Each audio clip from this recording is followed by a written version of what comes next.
Okay, we'll begin. Good evening, ladies and gentlemen. Welcome to the Wattsburg Area School District, where we are student-centered and future-focused for a world-class education. The August 17th board meeting is now called to order. I would ask if there's any attendees that evening that wish to address the board to please submit your name and your address through the question and answer feature, and you will be recognized during the citizens' comments time. Would you please rise for the pledge to the flag?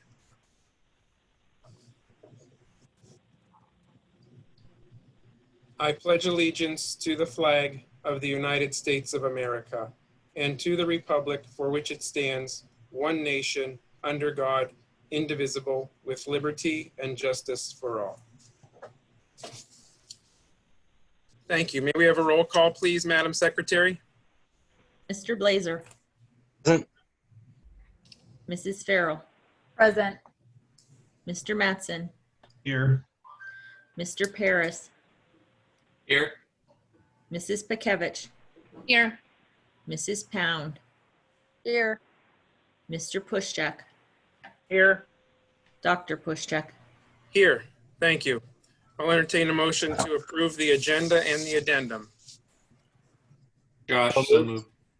Jeremy, second. Any discussion or additions to the agenda and the addendum? Hearing none, voting to approve the agenda and the addendum as presented. All in favor, please say aye. Aye. Aye. Aye. Opposed, nay. The motion carries. Thank you. I'll entertain a motion to approve the minutes from the July 20th regular board meeting, the August 3rd special board meeting, and the August 10th work session. Motion, Tara. Jeremy, second. Thank you. Any additions or corrections to the minutes? Hearing none, voting to approve the minutes as presented. All in favor, please say aye. Aye. Aye. Opposed, nay. The motion carries. At this time, I'll recognize Mr. Ken Berlin, Superintendent of Schools, for school reports. Mr. Berlin. Thanks, Dr. Pushchak. We're just going to have each of the principals provide a little update as to what's going on and introduce some of their new staff, tell you about them. So we'll start with Mr. Miller. Hey, good evening, everyone. Before I turn it over to the assistant principals to introduce our new staff, I'd just like everyone to know that the admin teams today met to get a head start on planning student and teacher expectations for remote learning in grades 7 through 12 in the event that the board approves tonight, the school year starting in the yellow phase. We listened to feedback from parents and students from the end of the last school year, and we've been working with our staffs to ensure that this experience with remote learning is more robust and more consistent. For added robustness, we've been conducting professional development sessions aimed at creating a learning environment through Microsoft Teams that allows our teachers to effectively teach their curriculum with engaging activities and informative assessments. We also discussed and are determining procedures for some foundational school functions such as attendance, grading, conferencing, tutoring, and testing.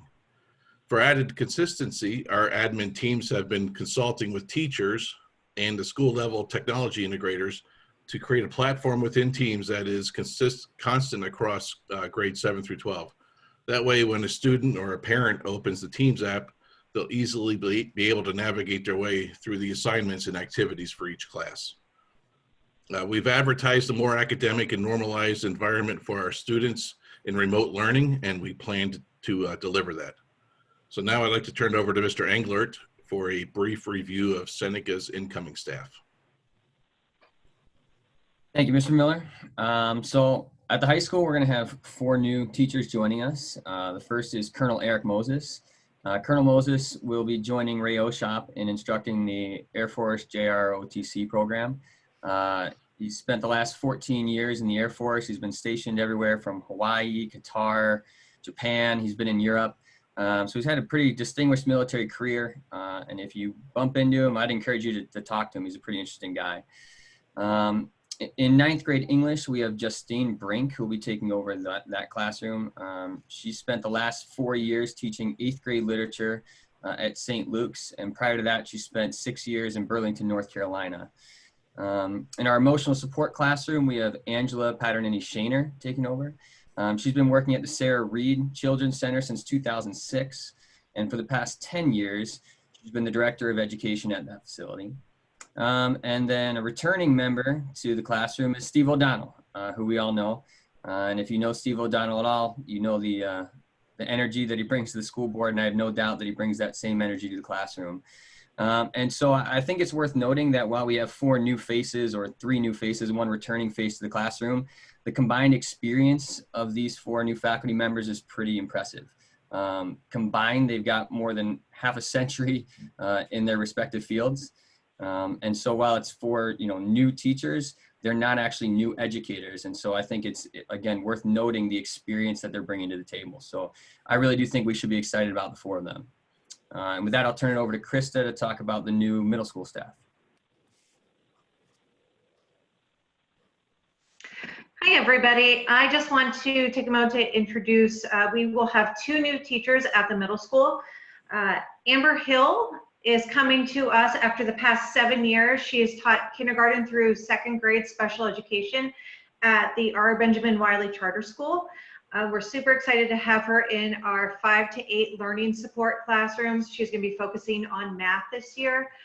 She has some great ideas and is super excited to come out to our school district, and I think she's going to be a wonderful addition. Secondly, we have Joe Dunn, and he is coming in as a long-term substitute for Alyssa Forty, who is off for FMLA. So he is coming to us from Edinburgh. He has a bachelor's in sports and recreation as well as health and phys ed. We've been talking with him and he seems to be super excited. He's already been in contact with Mr. Forty. So they are sort of in step and it will be a seamless transition for him this year and when Mrs. Forty comes back. So we're super excited and looking forward to, a couple new faces at the middle school as well. And now to Mr. Calabrese. Thank you very much, Mrs. Wehan. At the elementary school, we have 2 new hires, and they're actually both in 3rd grade. We're very lucky to get both of these people. First, we have Lauren Zamparini. She went to Harbor Creek growing up, and she attended IUP and also earned her master's degree from Wilkes University. She actually, like Rob was saying, with their teachers and everything, she has a lot of experience. She has 6 years of teaching experience. So although she's new to our district, she does have a lot of experience. And she also has started working with our 3rd grade team already to build some camaraderie and to learn everything about the Wattsburg School District. And she's very excited. And Mrs. Barboni also really loves her a lot because she loves dogs, and as do we all. She loves dogs, softball, cooking, and baking. So we're all very excited to have her at the elementary school. And our other hire in 3rd grade is a long-term substitute who's going to be in for Mrs. Malik. And his name is Eric Pierce. And he is phenomenal. He was actually in the building today, and we were talking a little bit. He is from the Seneca Valley area. And he actually earned his bachelor's from Penn State Behrend with the degree in marketing. He originally thought he wanted to be an economics teacher when he was going into school, and it kind of got sidetracked. And he has a lot of teachers in his family, and he ended up deciding to go back to school down to Slippery Rock and earned his degree in early childhood education and special education. And he is just a phenomenal guy. You can tell he loves the kids. He's passionate. He's already bringing fun face masks in, so I'm sure the kids will love him. Also he enjoys swimming, water polo, soccer, and reading. So the 3rd grade staff, although we have 2 new teachers, and actually Miss Baltus, who is now Mrs. Murphy, is also kind of new to the 3rd grade staff. They're going to be a really solid group, and it's going to be nice to get them all together and see what great things we can do. So that's it from the elementary center. Well, on behalf of the board, we certainly welcome all new faculty and staff, and we look forward to the day to meet you in person. And we really welcome you to this district where we are student-centered and future-focused. So welcome to all of our new employees. Mr. Berlin, anything else under school reports tonight? No, that was all, Dr. Pushtak. Thank you. Okay, thank you, Mr. Berlin. The next item on the agenda is guest and citizens comments. We have one visitor who has signed up to address the board on the agenda, and we have 4 citizens that have signed up for the 5-minute spot. So at this time, the chair recognizes Mrs. Lori Zomzel for 10 minutes. Mrs. Zomzel.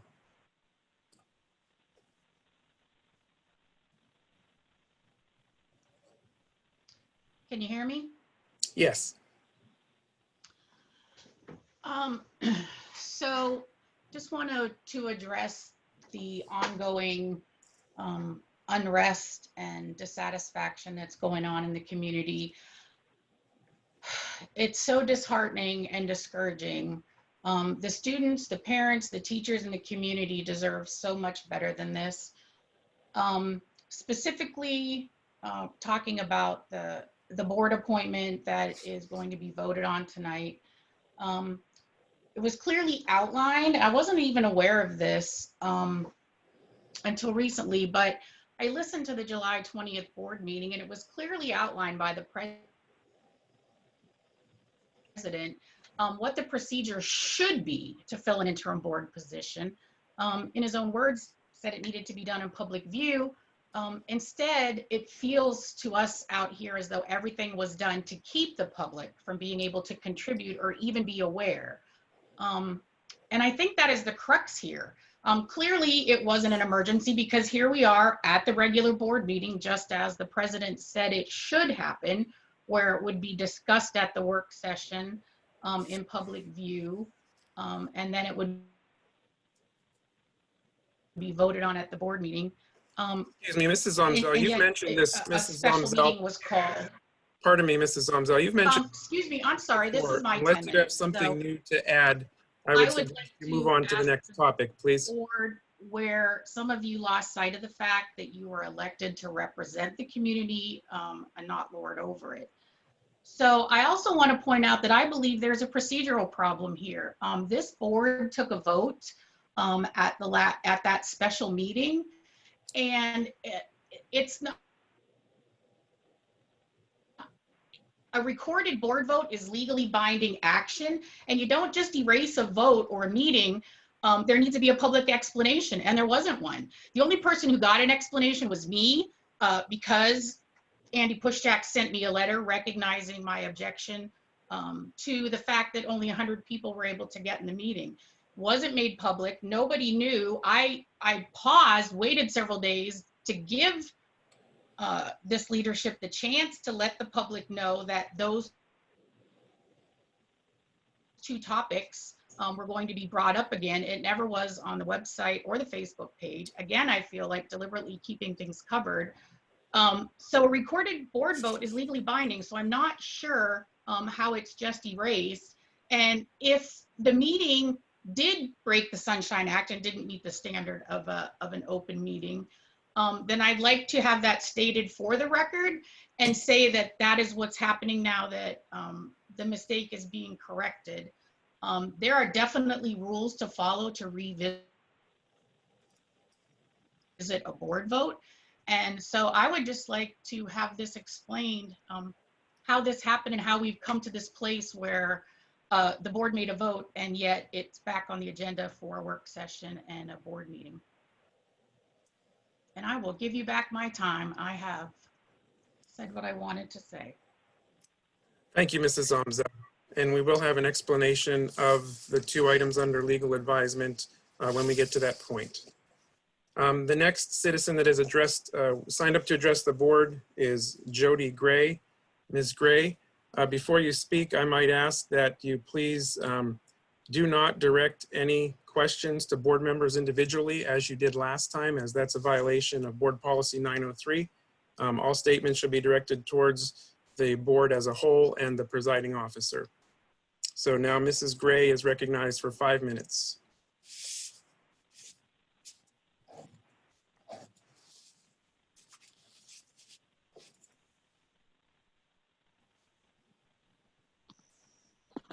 Hello, can you hear me?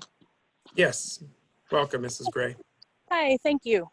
I am going to address every member of the board, and I just want all of you to be aware that we as a community have seen the letters of intent and the resumes of the community members that were seeking appointment to the Wattsburg Area School Board open seat. We also saw last week at the special meeting how most of the board members clearly did not vote for the most qualified applicant. We as a community questioned the president's methods and transparency, and now here we are at this meeting about to watch all of you vote again. I do very much want to hear the explanation as to why we might be doing that. Will there be a public admission from the board president that his election process was not appropriate? Have any of the board members taken a second look at those resumes? Have any of you considered the choice that you made may not have been in the best interest of the community? You are elected to represent us. How can you honestly look at those resumes and justify your voting? I hope all of the board, given this second chance, make a better choice for our community, because you surely did not do that at the last vote, and we all saw you. I did ask a question to every member of the board last week. Dr. Pushstack would not permit any member of the board to answer my question. And Dr. Pushstack, under what circumstances are we the public permitted to ask questions and have answers to? Only the questions that you allow might be answered? Is that because we're worried about the answers? I am going to repeat the same question tonight and ask everyone on the board, under which circumstance would you allow this? I intend to keep asking this question until we, the public, have the answers we deserve. Has any member of this board been contacted by Dr. Pushstack via email, phone, and to suggest to them how they should vote, whether it be for an office on the board, a motion before Please the board, stop. Mrs. Gray, any you are other out of matter. line. I've asked you not to address a question to board members individually, as that is a violation I'm of asking the whole board, Dr. 3. Pushstack. I'm not asking individuals. I'm asking all of you. Have you ever been contacted by Dr. Pushstack or Mr. Berlin to suggest the way that you should vote on any matter before this board? I am asking the board as a whole.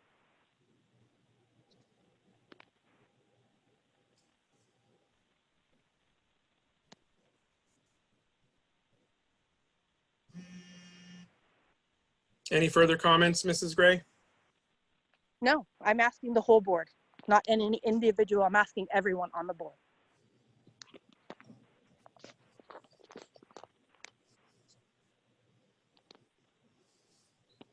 Do you wish to give up the remaining time, Mrs. Gray? Sure. Okay, thank you for your comments this evening. The next citizen that has signed up to address the board this evening is Steve Morvay. Mr. Morvay, welcome. You're recognized for 5 minutes.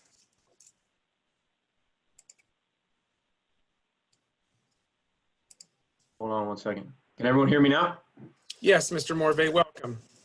Very good. Thank you for having me. I would like to address the board as we undertake the vote potentially to go to the phased opening and the color coding, yellow, green, or red. I would look to the board to maybe consider a few things that maybe you have heard previously or have had reviewed in the past, and I just would like to reiterate those at this point.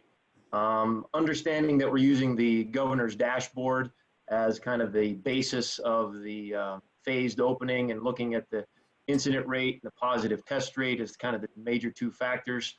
I would see that that is based upon the county rates, and it doesn't look like it gets as specific as the individual zip codes. The individual zip codes in our area, Wattsburg, Union City, Waterford, all have 5 to 10 cases and not very many at that. So the incident rate obviously would be lower. So but that's not a specific factor that is able to be determined based upon the governor's dashboard. But I would also like to address the board to say to them as well as the administrators that the plans that have been prepared were very well thought out. I thought they were very reasonable, very logical. They seem to have very comprehensive plans. And I think they were also very specific to the district, which was appreciated in that it pertains to Wattsburg School District. It doesn't matter in my head what other districts do. We are different than other districts.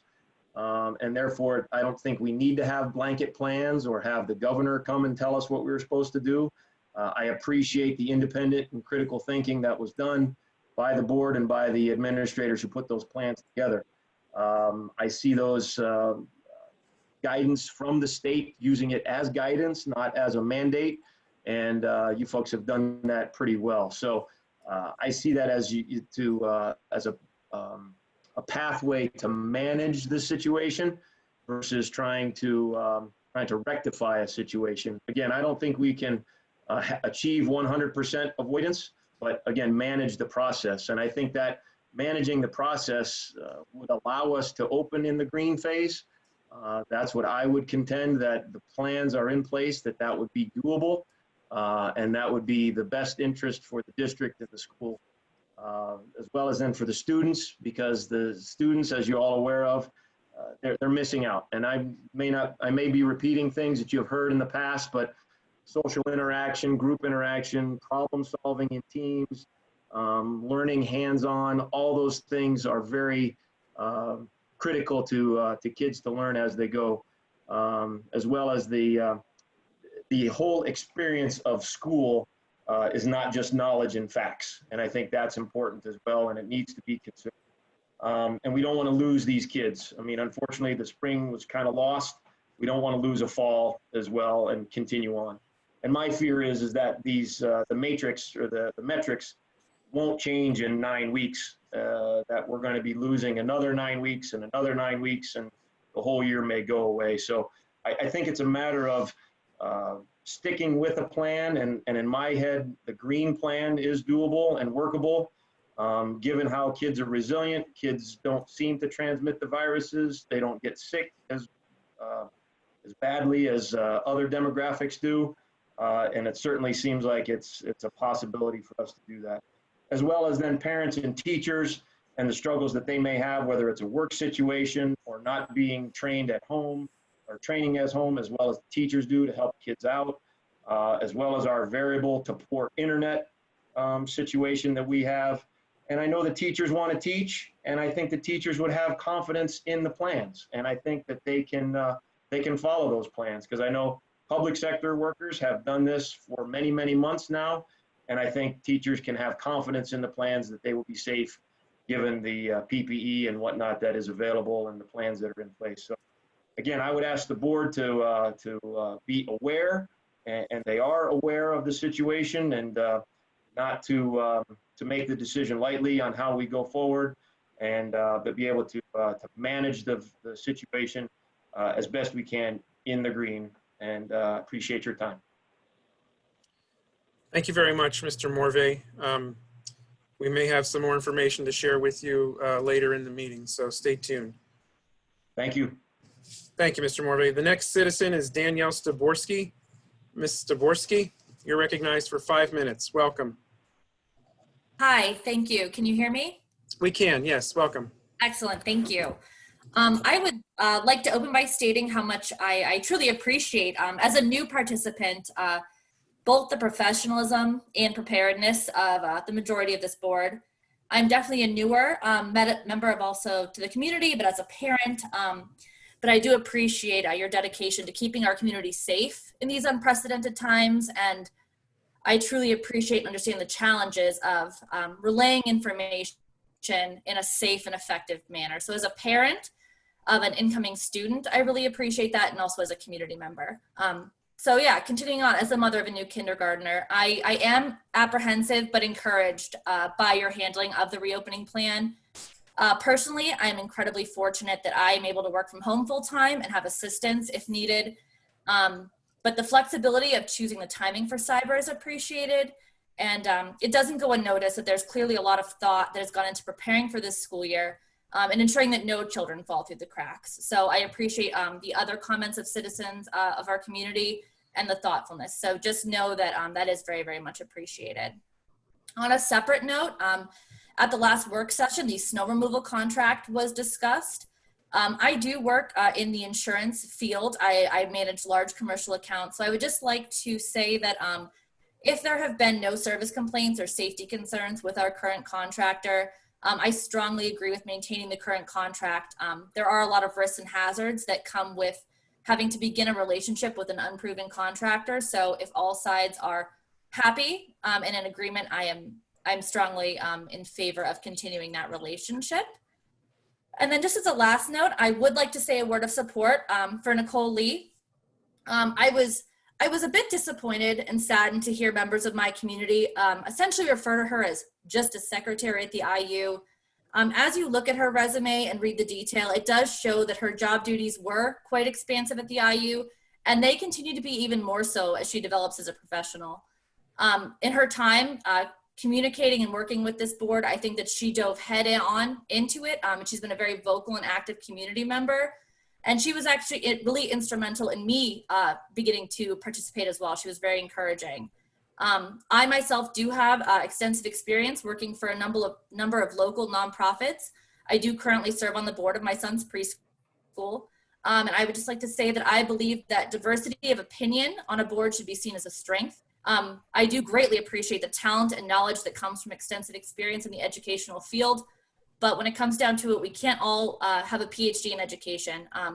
I don't feel that the passion and commitment of either a secretary, a stay-at-home mother, an electrician, or anybody else should be seen as any less important or meaningful as someone else's. So I do know Mrs. Lee. She's both a dedicated parent and an incredibly talented professional, and I feel we would be very fortunate to have her fill the temporary vacancy on this board. And with that, I yield back the remainder of my time. Thank you. Thank you for your comments, Ms. Zaborski. Just to check in with Heather Jones-Lind, did you have the intent of signing up to speak tonight, or did you just want to have a question answered? Since you did sign up, I'll recognize Ms. Heather Jones-Lind for 5 minutes, and you can let us know if you were intending on speaking tonight. Mrs. Jones-Lind, you're recognized for 5 minutes. I'm still muted. No, I just wanted to ask a question. I saw there were other questions of a similar nature, and it was addressed by Mr. Morvay, so I'm good. Thank you. Okay, thank you very much. That will conclude our guest and citizens comments portion of our agenda this evening. We will move on with the next statement, the next part of our agenda. The chair recognizes again Mr. Ken Berlin, Superintendent of Schools, for the superintendent's report. Mr. Berlin. Thank you, Dr. Pushchak. Mrs. Kelly, if you could allow me to share my screen, I'd appreciate that.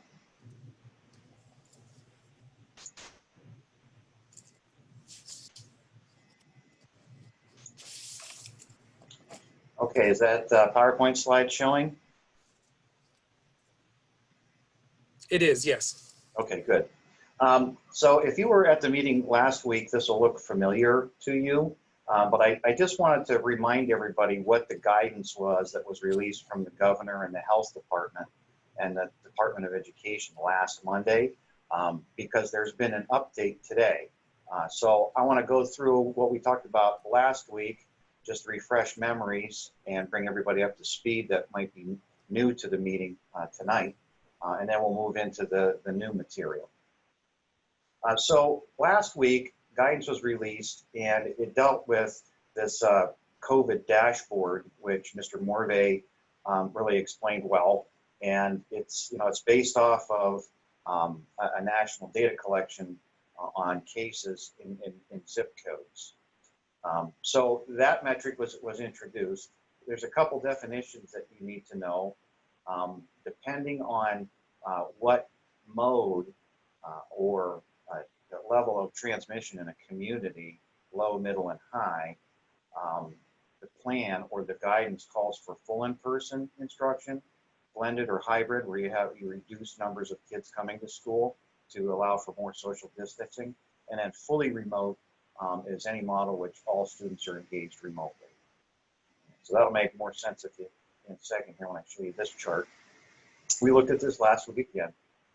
And you can see that they're using measurements from the White House Coronavirus Task Force, which identified thresholds that represent low, moderate, or substantial community transmission, and what they're recommending. So low level of transmission would be less than 10 cases per 100,000. That's the key metric there.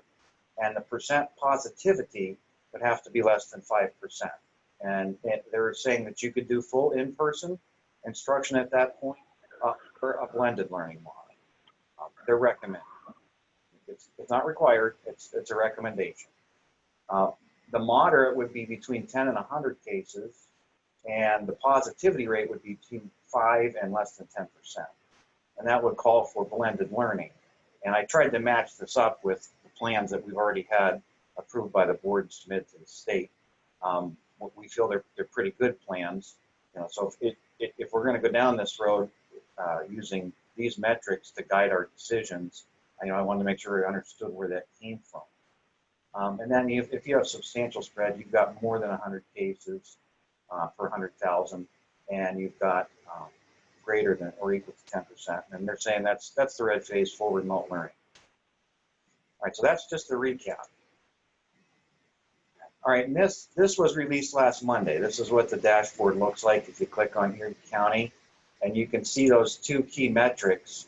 We've got 30, last week we had 39 cases per 100,000, and we had a 6.2% positivity rate.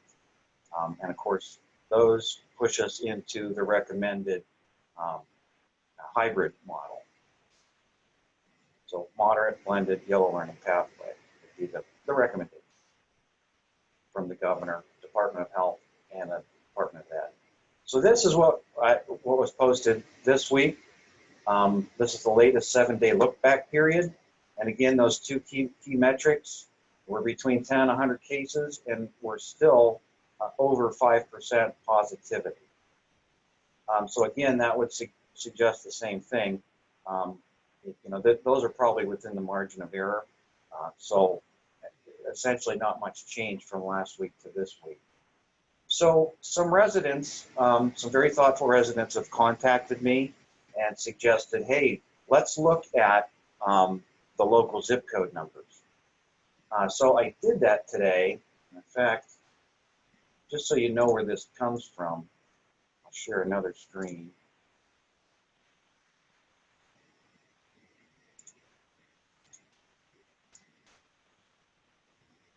So the National Electronic Disease Surveillance System is this system that shows the zip code, the cases by zip code, I should say.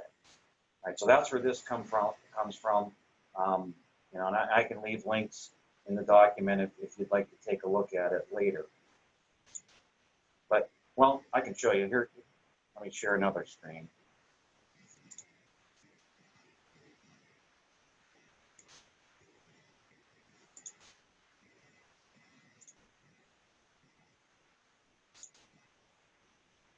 So can you see that map of Pennsylvania? Is that showing up, everybody? Just maybe a nod of the head. Okay. So yeah. you can go to the zip code here. And you can click into Erie, and you can start to see, how many cases were confirmed, how many were not a case. Now, as it's been pointed out by citizen members through email conversations and some of the comments tonight, this metric, it's all we have to work with, but it's based on how much testing is going on. So that's kind of the Achilles heel of the whole system. There may be people that have COVID that are asymptomatic, or they have mild symptoms and they're never getting tested. So then they never get put into the equation. But anyways, let me move on.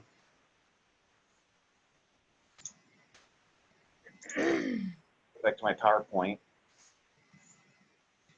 So I went through this exercise today and identified the primary zip codes in our school district. And you can see Northeast, Union City, Venango, Waterford, Wattsburg. And then there's 2 Erie zip codes, which we share. Actually, we share borders and people with all of these folks. As you may or may not know, the county lines, like Northeast and Union City, don't line up with the school district drawing map or lines. So I went through our parcel list, and I tried to get a sense in this list here, WSD addresses of like how many parcels are in that particular area, that particular zip code that are impacting or being also exist in our school district, if that makes sense. So there's probably a lot more than 515 addresses or parcels in Northeast, but 515 of them fall within our district boundary. So I hope that makes sense. So then I just started totaling things up, confirmed cases, not a case, probable cases. So when you look at these numbers down here, you can get a sense there's 3,682 parcels roughly within these zip codes. Now, I should note that 16509 and 16510, those are probably half in our district and half out if you look at the map. And then you'd have to have detailed parcel information for the other half of the area, which I don't have, obviously, because they're not in our school district. But just working with the data we have, just trying to get somewhat of a local metric, and I want to qualify this. This is not official. This was done in a spreadsheet with the available information off the internet, and it has the same problem as that national database does, in that it's based off of testing. We're not testing 100% of the population. So as one gentleman pointed out astutely to me, if only one person were tested in a community and they tested positive, you'd have 100% positive rate, which is absurd, right? But nonetheless, I went through this exercise with the data that we could pull together, and this is a proxy at best. But our percent positivity based on this data, which I've qualified as having issues, would be 5.49%. So that's not completely out of line with all of Erie County. Go back to that slide. See, 5.9. It could be higher, it could be lower based on people that didn't get tested. All right, so let's move on. Hopefully that makes sense to everybody. Let me just pause to see if there's any questions.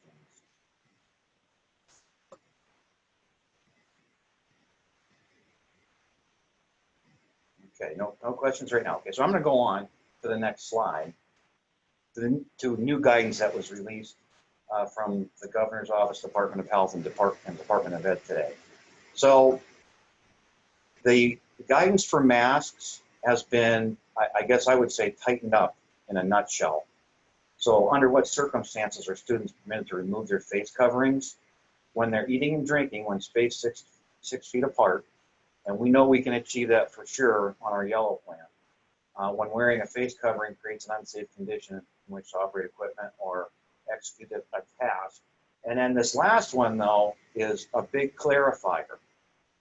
At least 6 foot apart, face covering breaks to last no longer than 10 minutes. Previously, the Department of Health, the Secretary of the Department of Health, Dr. Levine, was recommending that kids could take their masks off at their desks when they were 6 feet or more apart. So now they're clarifying that the students have to wear the mask all the time except for short breaks throughout the day. So we'll amend all of our plans to reflect that recommendation. Do students with disabilities need to wear face coverings? Yes. Now there are exceptions though, but an exception must be certified through a 504 or an IEP, and appropriate documentation has to be produced for that exception. And that's what I kind of just skipped to bullet 3 there. Schools can require students to provide medical documentation, and we will, because we think it's important everyone is masked up to the greatest extent possible to prevent community spread. COVID cases in the school setting. This is some new guidance that was just released from the same bodies, the governor, PDE, Department of Health, and it provides school districts guidance on how to react to cases of COVID. And I'm going to show you a chart here. And I'm sorry, I was trying to get this all on one page, because if it's not on one page, it's hard to make sense of it. But you can see, across the top, they're saying here, this is a situation. You've got one student or one staff. And in this column, you might have 2 to 4 students or staff, or less than 5%, or multiple school buildings with individual cases, or not household contacts. And then over here would be 5+ students. So it gets more serious as you move left to right. And then it also, this chart advice, guidance, reflects the transmission rates in the community. So you can see the reaction varies versus by what the community spread level is based on the dashboard that I showed you, and then what the number of cases are, in these columns. So low, you've got one student. You don't need to close the school building according to this guidance, but you should clean areas where case time was spent. And of course, the health department would help us do contact tracing and quarantine anybody that would fall into the appropriate category. And it gets more serious as you go across the screen. If we had 2 to 4 students in the same building, they're recommending closing the school for 3 to 5 days to deep clean it. And again, the health department would be involved in contact tracing. And then as you get over here, if we had 5 or more students or staff in the same school building, or this or that, we close schools for 14 days. But as it goes down, it gets a little more serious. If you're in the moderate community spread, that would be above that 5% mark. Now they're saying, hey, 5 to 7 days might be necessary. And then, of course, if we're substantial community spread, then we would be in a red mode. And at that point, the Department of Health, PDE, and the governor is going to step in and tell us what to do. So I just wanted to note this one footnote that was in this chart, and it's on the website. If a school has to close, the length of the time will vary by the level of community transmission and number of cases. So that's that chart that I just explained to you kind of in one sentence. And that allows the health staff the necessary time to complete a case investigation, contact trace, provide schools with appropriate health advice, and so on. All right, so that's the end of my presentation of the new guidance, masks, and guidance for closing, and just a review of where we're at with the governor's recommendation. Thank you very much, Mr. Berlin, and I certainly appreciate your diligence in working with community members and looking at those zip codes that are actually in our district. And knowing that none of us are public health experts or understand public health policy to the extent that the experts do, we are trying our best, making the best decisions based upon the recommendations that we have. So I really appreciate that extra effort. Any discussion from the board or questions for the superintendent for his report?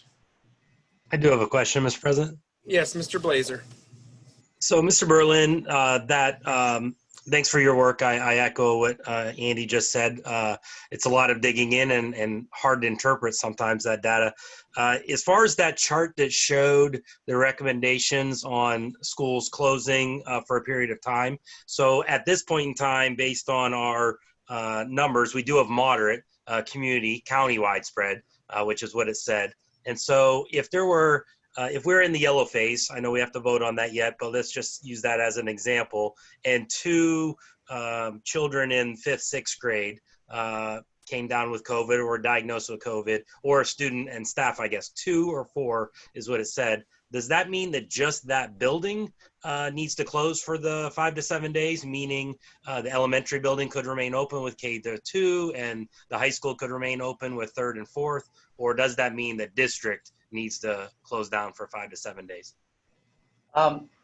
It's possible that the two other school buildings could operate. The focus would be on the school building where the cases are in contact tracing. But if there's significant contacts through that contact tracing that bleeds into the other buildings, and they fit that definition of within 6 feet, 15-minute exposure, it's possible that we may need to either quarantine people in another building or possibly close that building or a portion of it for a short period of time.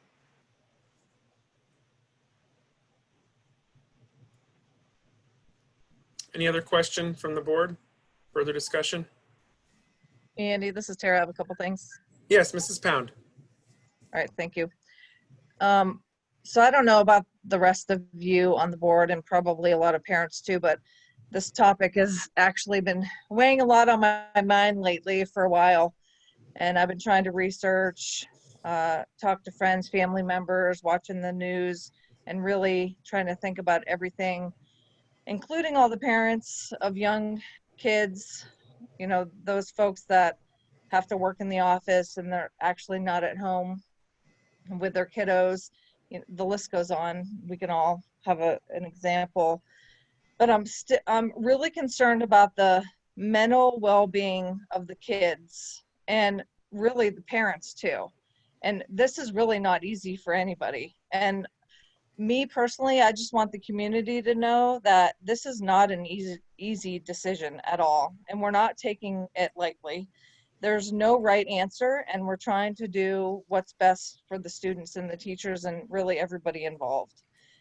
So with that said, so looking at the how we're ready to support this with any phase, I just have a couple questions. So I think last week we talked about the administration. Everybody went over in detail what the reentry plan was going to be for any phase that we were going in. So the first question I have is, are we as ready as we say we are if we vote to go back into the green phase? And I know that is, subject to change every minute of the day. My second question is, if we vote yellow, what's going to happen to the sports? So if we're not prepared, or we feel we're not comfortable that we can keep everybody safe, I would be hard pressed to say that we should be continuing sports if we're going in yellow and we don't think we're going to be able to support the social distancing. And then my next question is, if we go back into red, are we going to be prepared with all of the technology needs that the folks around the community need? Because as we all know, I think the number is like 53% of our population does not have adequate internet or technology to support the online learning.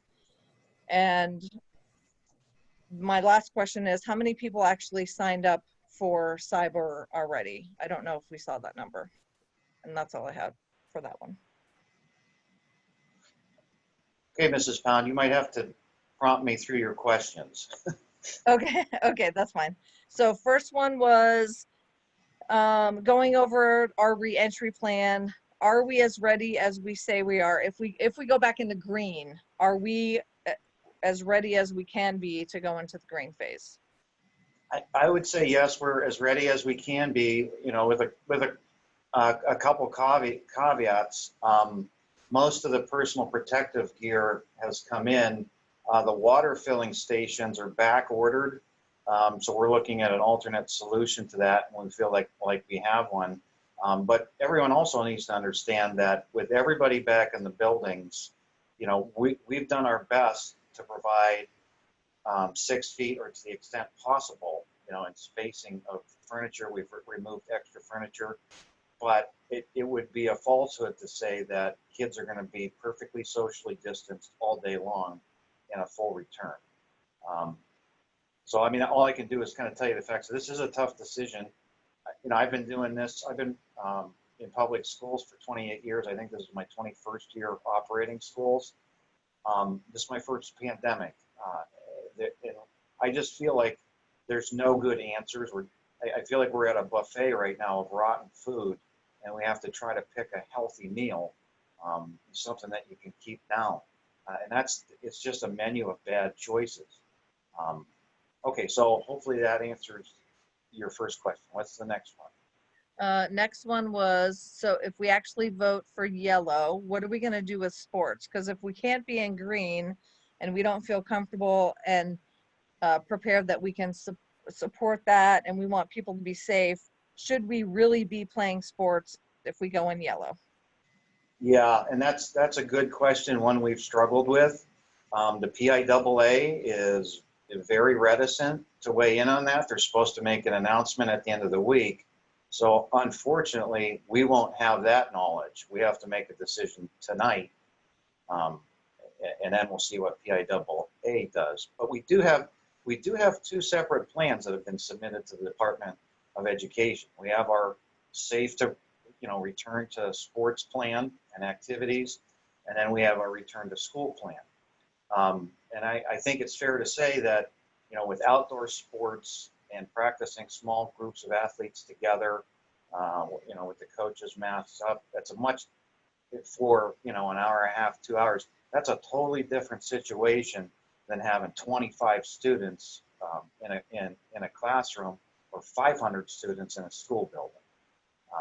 So I think it's possible to have, one without the other. But if we need to get back together and make that decision together, we can do that. Yeah, and I'm only thinking of, right now, sure, we're just practicing, but once we start playing games, you're talking, a full football team of 30 some people against another full football team of 30 some people, contact, touching each other, for lack of better terms, spitting on each other. I mean, there's sweat going everywhere, especially in football and wrestling and folks. So it's just something to think about, I guess. Yeah, and that football and wrestling, those are the hot button issues with PIAA. And I mean, personally, I think they're loath to say we can't play football, but the other sports we can safely distance, because that would create a lot of tension, and a lot of students would potentially lose out. Okay, so let's move on if I've answered that one. Yep, and then the next one was, are we, if we go into red, are we prepared with all the technology like the MiFis and the laptops like we did, back in March? Are we good to go there? Yeah, I think we are. We learned a lot from throwing that together quickly. So we've got all the student machines are imaged for any student that's going to need one. We have all the hotspots have been collected, or most all of them have been collected and reset to factory defaults. So we should be able to distribute that material fairly quickly. Oh, and then your last question, number of students signed up for our Cyber Academy. Yep. As of this morning when I looked, there was 239 students signed up for our Cyber Academy. So that shows you there is a split. I mean, those are people that are saying, regardless of what phase the county is in, we want our child online 100% for the whole year. So that's a big project. We've been working with the teachers on that, and we're making good progress. So I think those folks will get a quality experience. I should mention, if people have not read the guidance that we've put out on this, it's an asynchronous learning platform, and there will be our teachers assigned to it, and there'll be times when our teachers are available to answer questions and tutor and touch base with all the students enrolled in that program that are assigned to them. And that's different than virtual learning. So if we vote to go yellow tonight, then we're going to have a cohort of students that starts in teams with our teachers, receiving some direct instruction, some synchronous instruction during the day, and also some asynchronous activities to complete. And those students will be, at home, but following a schedule that'll be distributed. So there's going to be certain times throughout the day when they have certain classes, just as if they were in class, and they'll have to follow that schedule and participate accordingly. Okay, thanks. That's a lot of people sign up for cyber. That's like 2 full, whole classes.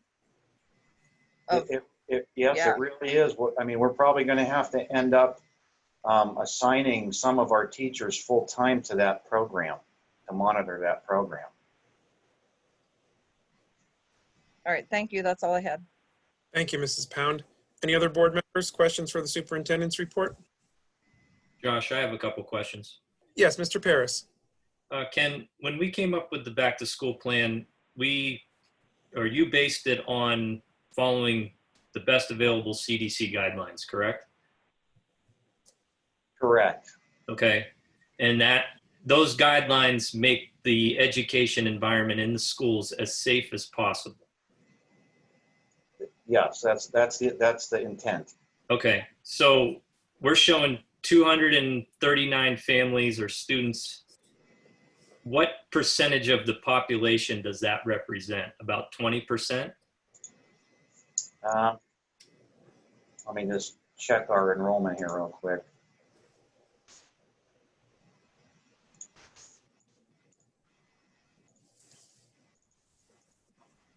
Yes, that's close to, it's about 18.3%. Okay, so we followed CDC guidelines to make it as safe as possible. We're down to 80% capacity. And a majority of the parents and families are, it looks to me like they're looking for in-person instruction just based on those numbers. So that's good information to have. Thank you. Thank you, Mr. Paris. Any other board members? Dr. Pushak, this is Amanda. I just had a couple questions. Yes, Mrs. Farrell. I just wondered, is there a new date that has been announced for families to register for cyber based off of the vote that is taken this evening? And then the second one, we're still going to be able to offer the flexibility of changing the learning plan based off of the end of a semester or a quarter if parents choose to go start virtual, or I'm sorry, start cyber and then go back to brick and mortar. Mrs. Kelly, do you want to field that? Yeah, so we did extend, I believe Mr. Berlin had mentioned last week that we would extend the deadline for applying for cyber. So we still would like to know, preferably by the end of the day tomorrow, just because we are looking at staff and if we do need to reassign staff. And as far as the flexibility, again, we strongly suggest that once you choose a program, that you stay with that program at least for a quarter. But, using virtual as using the Cyber Academy as an example, a family may think that their children would perform very well in that platform and realize maybe a couple weeks in that it wasn't necessarily what they were expecting. So rather than, have the children kind of flounder for the remainder of the quarter, we would look at changing that enrollment in the best interest of the child. So it would be a conversation that we'd want to have with the family and make sure that it was a good time for them to switch. Okay, thank you, Mrs. Kelly. Thank you, Mrs. Thank you both. Anything else from the board? Yeah, Andy, it's Julie. Yes, Mrs. Pikevich. Hi. Mr. Berlin, you touched upon something I wanted to ask you about. If we do the yellow and the 7th through 12th graders are online, like what kind of platform will we be expecting? You kind of answered a little bit of it. The kids will follow a schedule. So I was just trying to visualize in my head, if one of my kids has biology at 8 o'clock, they should be online at 8 o'clock until 9:20 or whenever that class is over, and that teacher would be teaching at that time, I don't know, a mini lesson or something for 20 minutes and then assigning something to the kids? Or what do you think that looks like? I know the principals that handle the 7 through 12 students met and we're talking about that today. So maybe Mr. Miller, if you could share a little bit of your progress. Yeah, we talked about it for a while today at our meeting, and it's kind of hard to share right now because it's just really in the very entry level stages, but we are planning on some type of activity every day where the students have to follow the teacher. They'll go to their class and they'll have to sign in, complete assignments. Some of the assignments may be due at that time, some may be due later. They'll be scheduling tests. So some of it will be synchronous, some of it will be asynchronous. We just felt like that way, we're holding the students accountable. The teachers will be there.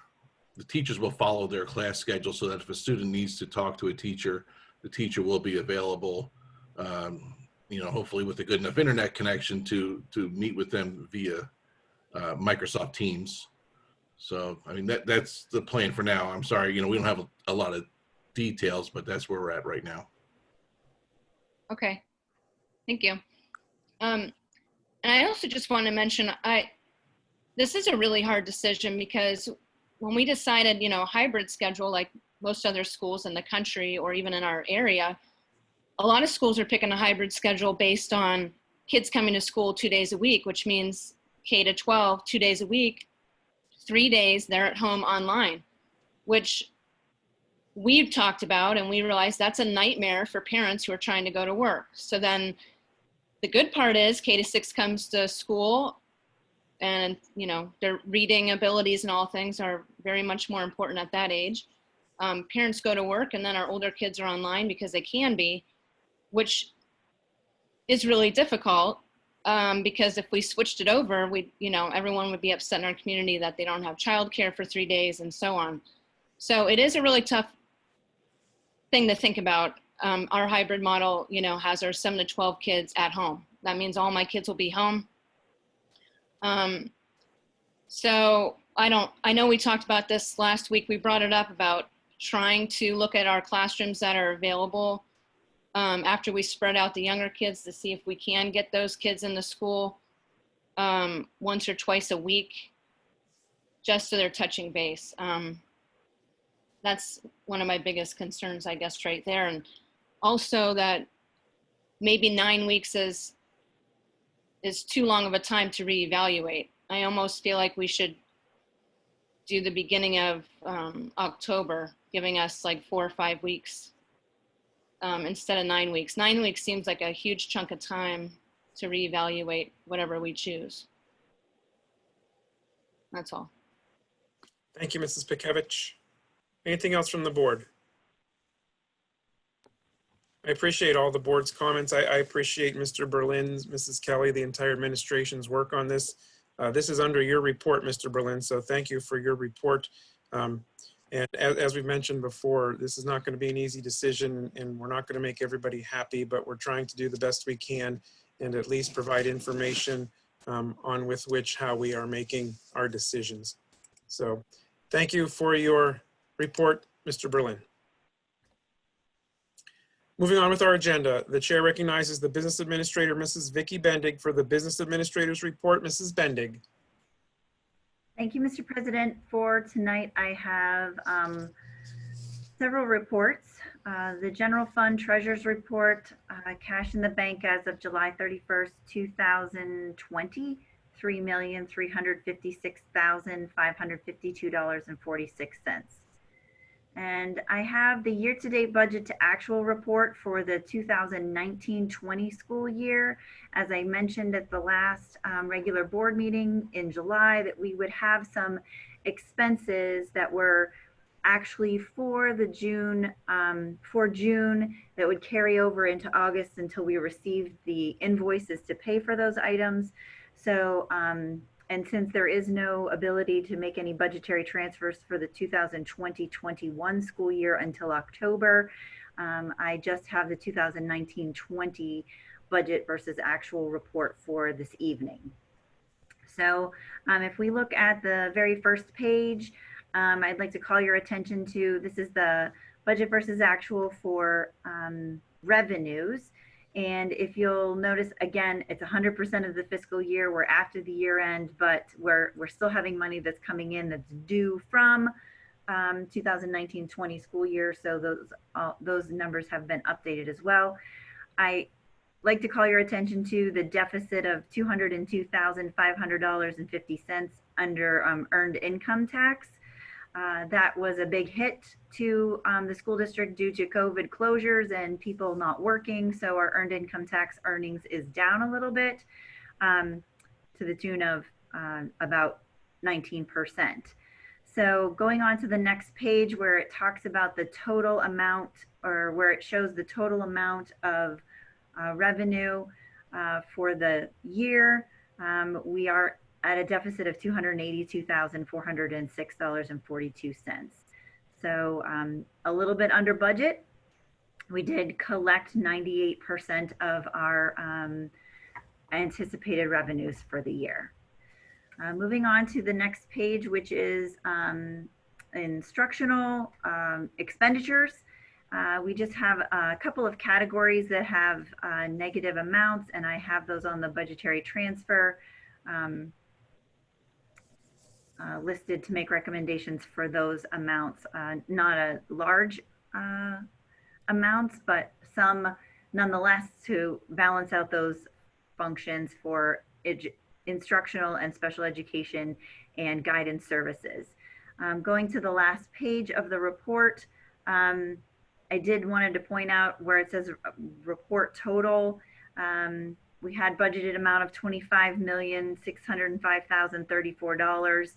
We spent year to date $21,683.88. But if we take out the committed fund expenditures that are shown under the capital projects fund transfers for $3.2 million, that estimates an amount for the budget underspent prior to adjustments of $685,288.75. So I'm anticipating a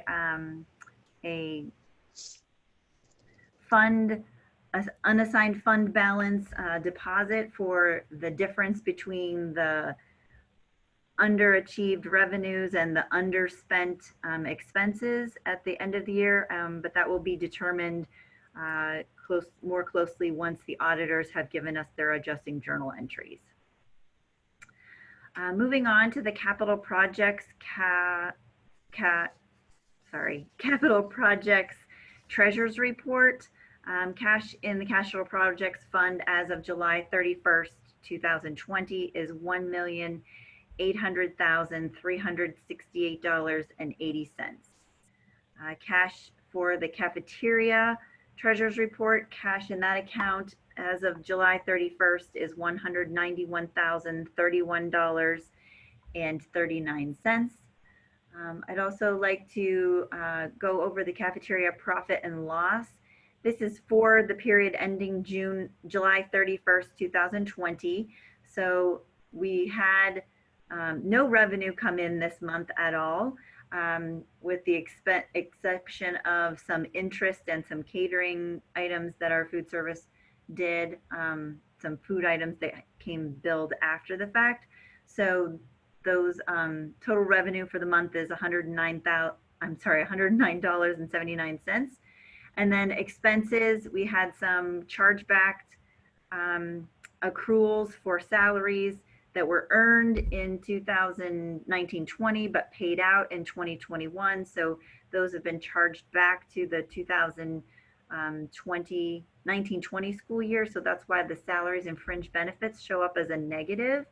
And then the charges from the nutrition group for the month, total expense for the month, $3,801.67. So at the end of July, we have a net loss of $3,691.88.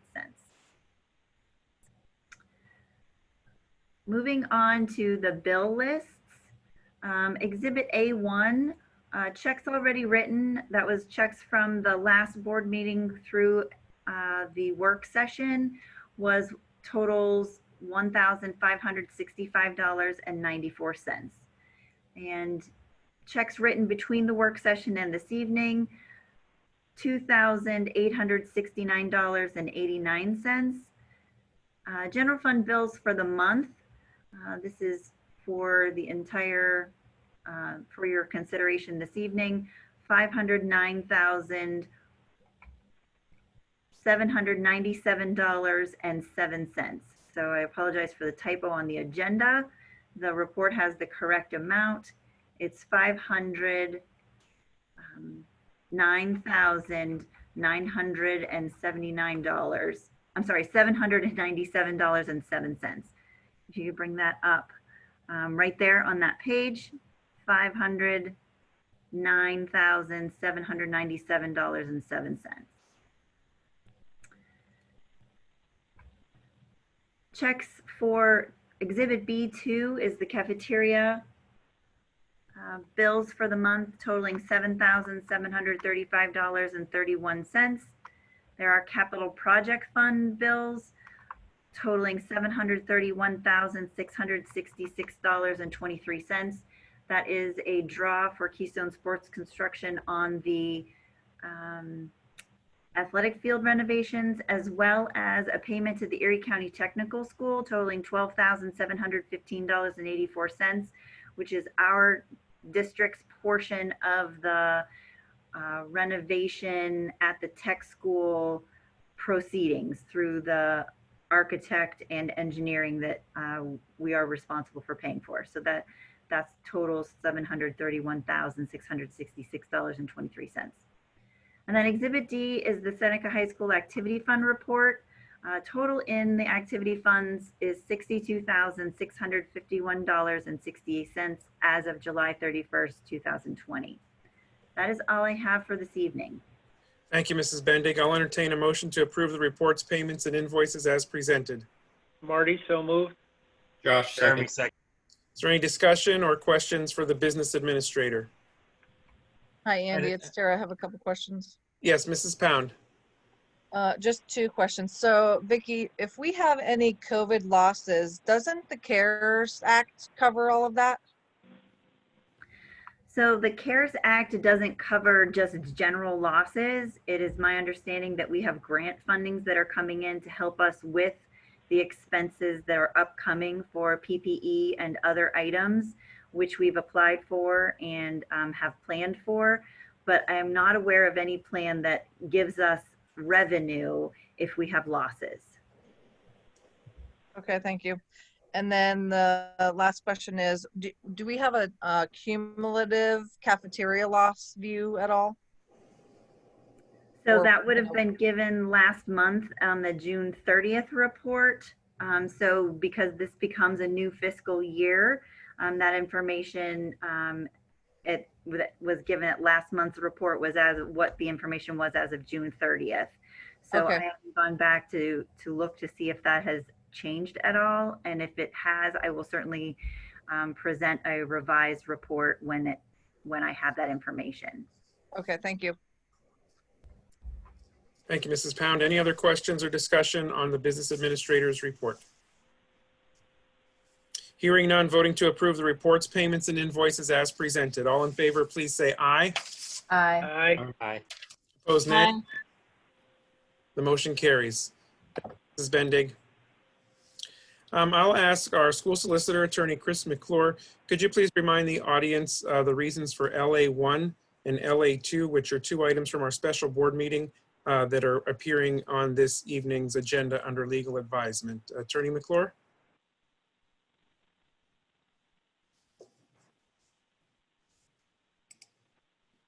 Am I unmuted now? You are. Okay, thank you.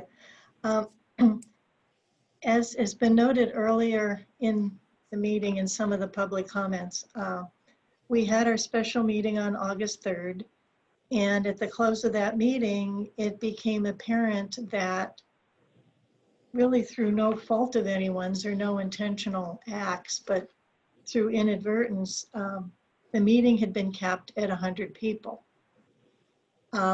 We don't know for sure, but I think to be prudent, we have to assume that there were citizens that wanted to attend that couldn't attend because they were shut out. If I drew an analogy to a live meeting, in a live meeting, oftentimes people are put in a separate overflow room. If they're in an overflow room and there's a method by which the citizens can hear what's going on, that's considered perfectly valid, and there's case law to support that. Unfortunately, in this situation, if you were trying to get in and you were in excess of 100, you couldn't get in at all. You can't see, you can't hear, you can't participate. And I think that's a problem. And so it was my recommendation to the board that we put those same items in the meeting tonight, which is not capped at 100, to make sure that anyone who wants to hear, see, or participate in those items are allowed to do so under the Sunshine Act.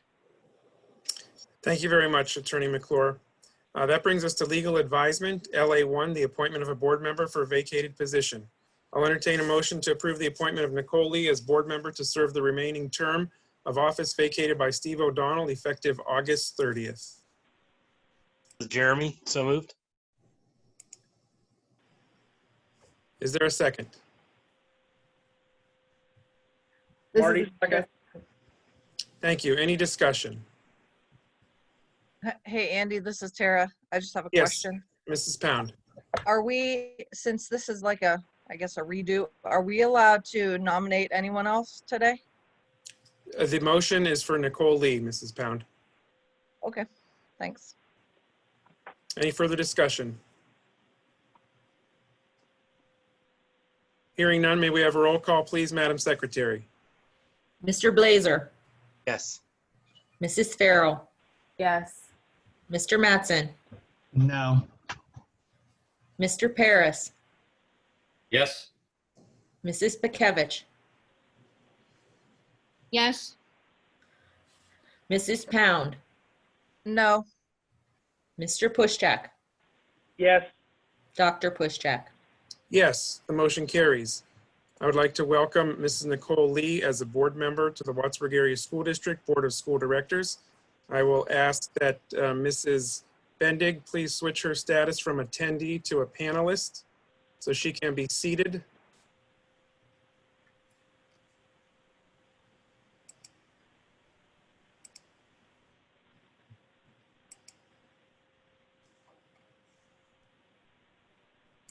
Mrs. Lee, are you now a panelist?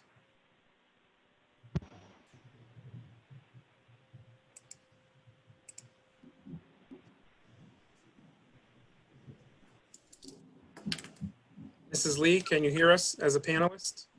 Yes, I can. Okay. I would like to administer the oath of office. If you could please stand and raise your right hand and repeat after me.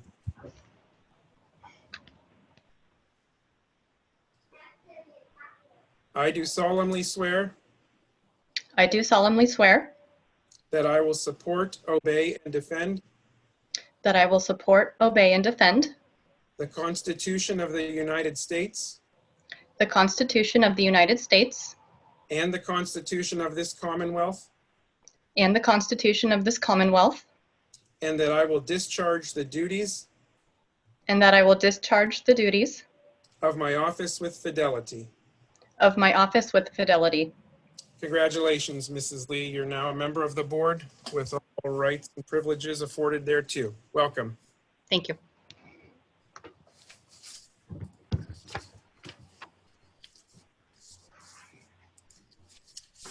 At this time, I'll entertain a motion to delay the school opening for 2020-2021 school year until September 8th. Jeremy, so moved. Amanda, second. Thank you. Is there any discussion? I have a quick question for Mr. Berlin. Yes, Mr. Blazer, you're recognized.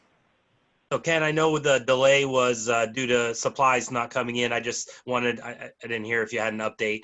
Do we have more stuff? I assume we still want to delay, but I guess I wanted to hear the status if there was an update.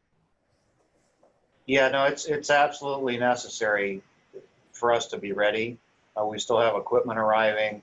We're still configuring the auto temperature scanners and testing them. So there's a lot of details, and the delay would really allow us to open school in the safest possible manner. Thank you.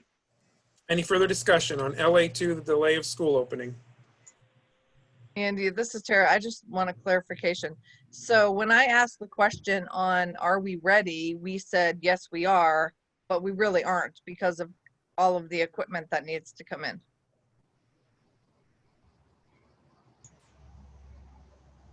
It's, well, if you're saying when, that's different than being ready when we know what the date of the opening of school is. Okay. Only because we put the plan together to say, here's what we're going to do in green, here's what we're going to do in yellow, here's what's going to happen in red. But we, based on this conversation right now, are we not ready to go green? I think I'm confused now. On September 8th, we would be ready to go green. We feel confident in that. Okay, thank you. Any further discussion on LA2? Hearing none, may we have a roll call, please, Madam Secretary? Mr. Blazer, Yes. Mrs. Farrell, Yes. Mr. Mattson, Yes. Mrs. Lee, Yes. Mr. Paris, Yes. Mrs. Pakevich, Yes. Mrs. Pound, No. Mr. Pushcheck, Yes. Dr. Pushcheck, Yes, the motion carries. I'll entertain a motion to approve the All Hazards Plan 2020-2021. Jeremy, so moved. This is Amanda, second. Thank you. Any discussion on the All Hazards Plan? Hearing none, voting to approve. All in favor, please say aye. Aye. Aye. Aye. Opposed, nay. The motion carries. I'll entertain a motion for LA4, the Title IX Interim Resolution. Jeremy, so moved. Amanda, second. Thank you. Any discussion on the Title IX Interim Resolution? Hearing none, voting to approve. All in favor, please say aye. Aye. Aye. Aye. Opposed, nay. The motion carries. That is all we have under legal advisement this evening. The chair recognizes Mr. Marty Pushchak for finance. Mr. Pushchak. Thank you, Mr. President. Two items tonight under finance. F1 regarding budgetary transfers. To approve the monthly budgetary transfer from the budget versus actual report as outlined in Exhibit F. So moved. Josh, second. Is there any discussion on the budgetary transfers under F1? Hearing none, voting to approve F1. All in favor, please say aye. Aye. Aye. Opposed, nay. The motion carries. F2 regarding the district purchasing program. To reauthorize the district to utilize all procurement programs, including materials and services, under the PA Department of General Services for the year 2021. So moved. Second, Jeremy.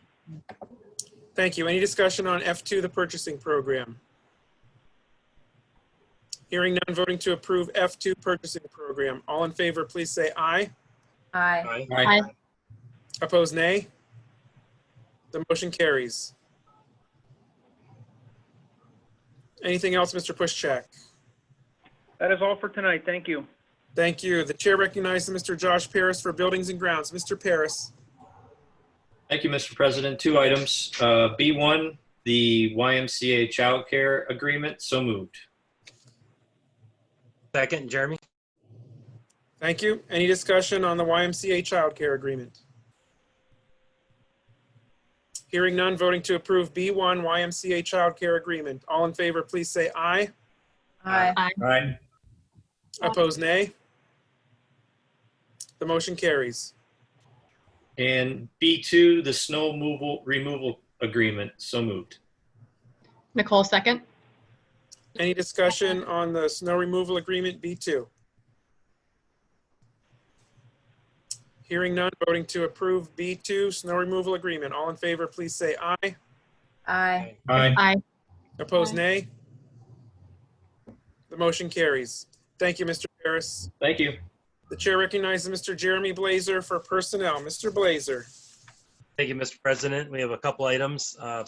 P1, the Kelly substitute list to approve the 2021 Kelly Educational Staffing Substitute List as outlined below. Josh, second. Thank you. Any discussion on the Kelly substitute list? Hearing none, voting to approve. All in favor, please say aye.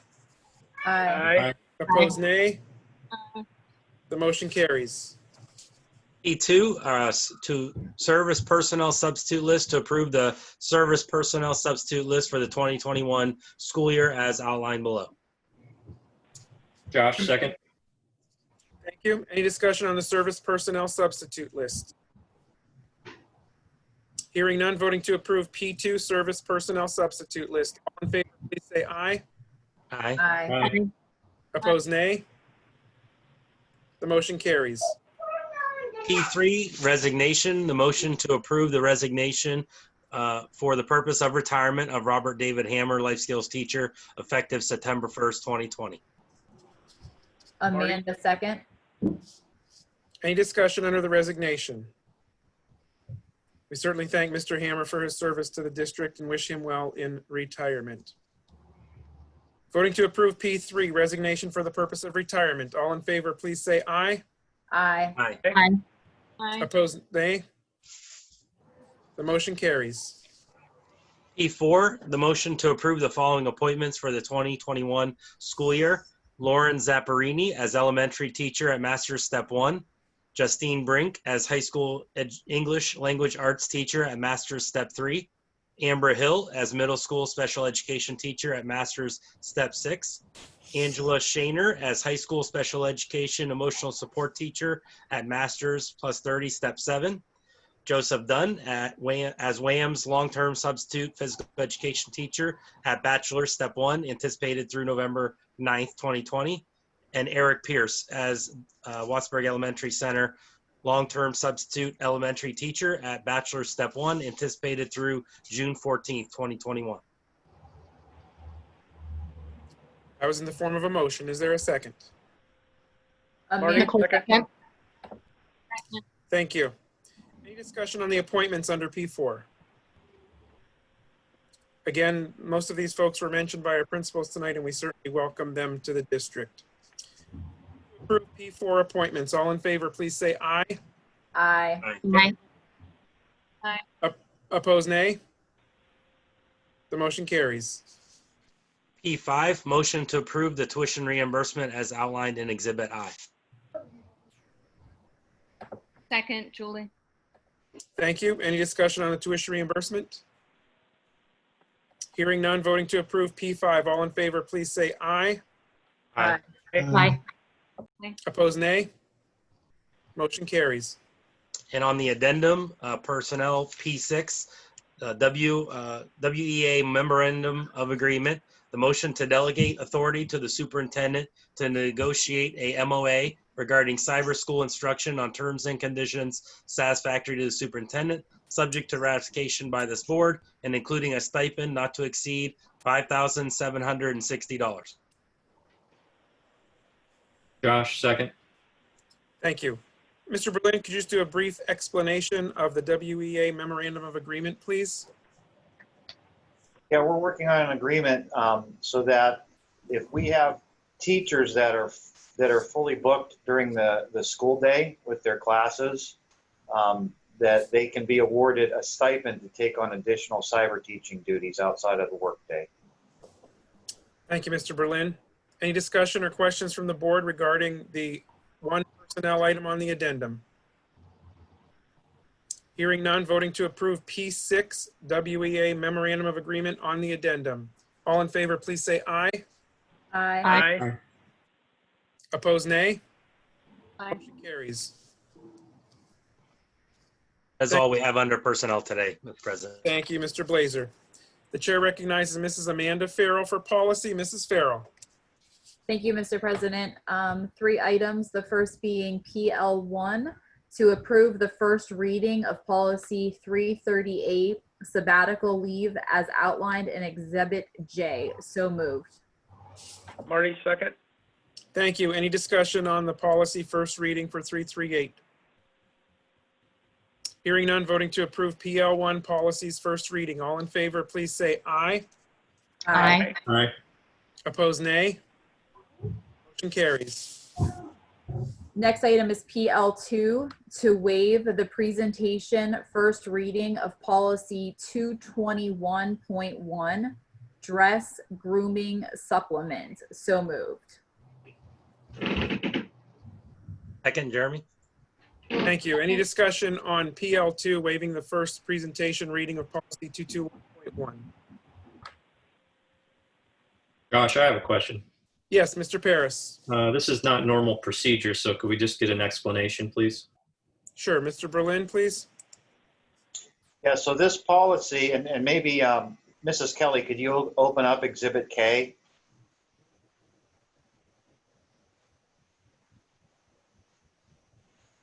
So Attorney McClure worked on creating this policy, which would be new, and it would allow us to enforce mandatory mask wearing.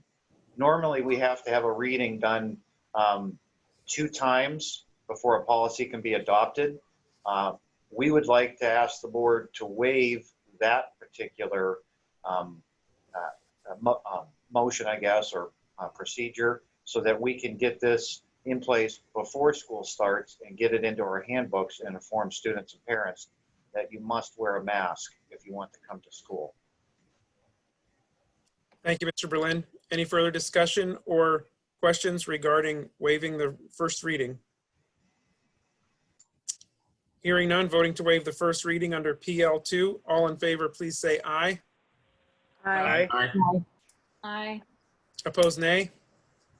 Motion carries. And the third item, sorry, one moment.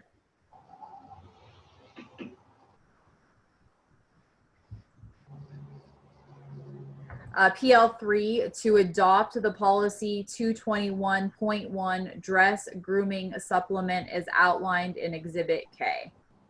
So moved. Josh. Thank you. Any discussion on adopting the policy 221.1? Can I just weigh in for a second? Yes, Attorney McClure. I just want to explain to the board that you do see a red line change. I apologize for the lateness of that, but that was to conform the policy to the guidance that just came out this morning. So we were scrambling to have this in a format that was consistent with the guidelines that PDE and the Department of Health put out this morning. Thank you very much, Attorney McClure. Any further discussion on adoption of policy 221.1? Hearing none, voting to approve. All in favor, please say aye. Aye. Aye. Aye. Aye. Opposed, nay. The motion carries. Ms. Farrell. The chair recognizes Mrs. Julie Pikevich for curriculum. Mrs. Pikevich. Thank you, Mr. President. I have 3 items under curriculum tonight for approval. P1, a motion to approve the revised school calendar for the 2020-2021 school year as outlined in Exhibit L. Second, Is there Jeremy. Thank you. And this revised calendar will reflect the start date of September 8th. Any further discussion on school calendar revision? Hearing none, voting to approve C1 school calendar revision. All in favor, please say aye. Aye. Opposed, nay. The motion carries. C2, a motion, oh, I'll look on my other screen here. C2 is a motion to approve the renewal of online licenses for Fuel Education and the addition of elementary K-5 online licenses with the possibility of purchasing additional licenses across all grade levels as outlined in Exhibit M. That's in the form of a motion. Is there a second? Josh, second. Is there any discussion? I have a question. Yes, Mr. Blazer. So I guess the question's hearing the number of 239 signed up for this prior to today's meeting or earlier today. Do we know how those are spread out amongst the age brackets of the students themselves? You know, if it's weighted in any direction. And secondly, I'm assuming that number might go up a bit as some families were maybe waiting to see how we weigh in on C3 before making their decision of whether cyber was the option they wanted to go with or not. So I guess if Ken or Ms. Kelly or if anybody could comment on. Yeah, Mrs. Kelly, if you could let me share my screen.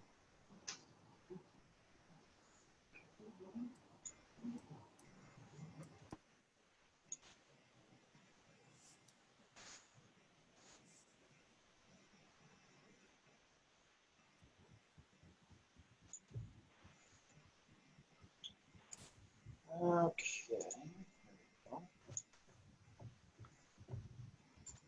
All right, so here are the enrollments for, this is the elementary. You can see how that falls out. The highest demand seems to be in 3rd and 4th grade, lower demand kindergarten through 2nd.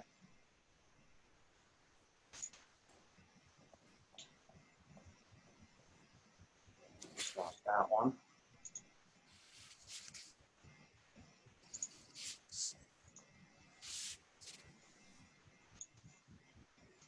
This is the middle school.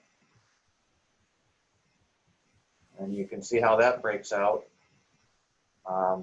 Generally lower demand, higher as you proceed from 5th up to 8th grade. So that's the distribution there so far.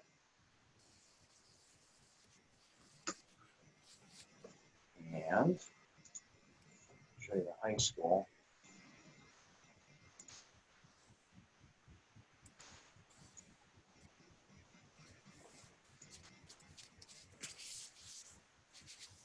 As you're pulling that up, I also know one of the things that was being communicated to the community was that this cyber option, because obviously there's others, was beneficial from a financial standpoint to the school district. I guess I wondered, do we know, or how would we know if students that were going to do cyber anyways have chosen our option versus one of those other options? Do you know, like someone that was an 8th grade cyber student last year and cost the district a lot of funds to educate them? How would we know if they're now a 9th grade cyber in our cybers, or would you know?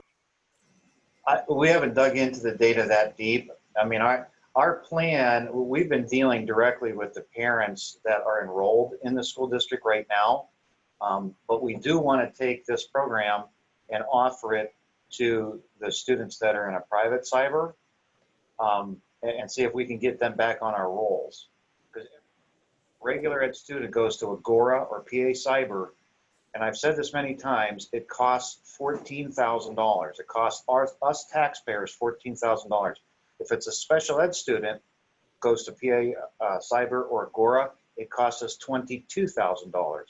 Those are real numbers that we can verify with our tuition calculation form and our AFR and with tuition bills. And I say that because I've had numerous people suggest that we get money when kids go to another cyber. Absolutely false. We can back it up 100% with documentation. I've been talking about this. I've been putting it out in articles to the community. Private cyber schools are not free. They cost taxpayer dollars. And the program that we're going to offer is, in fact, the same program that K-12, a private cyber, offers. For us, it's going to cost somewhere in the neighborhood of $2,500 per student, not $14,000 for a regular student.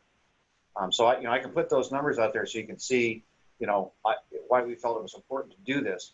If all 239 of these students went to a private cyber, it would bankrupt the school district, like immediately. We probably have to furlough 20, 25 teachers.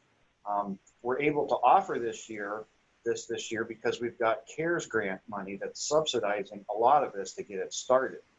But assuming we get it started, it's successful, and there's people that like their child educated in this way, we can continue it, try to recapture students that are out in private cybers, and it should break even or cost us much less to run a cyber program. So I hope that's responsive to your question. It is, and I see question 7 there asking about special ed. So if a family chooses fuel ed, how will their IEP or 504 plan be, I guess, monitored and adapted?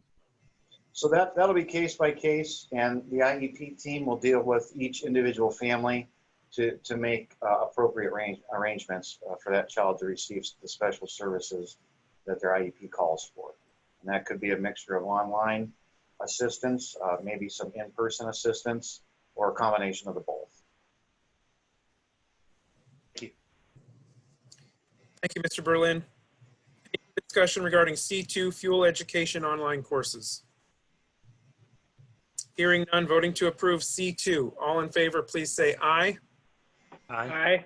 Aye. Opposed, nay. The motion carries.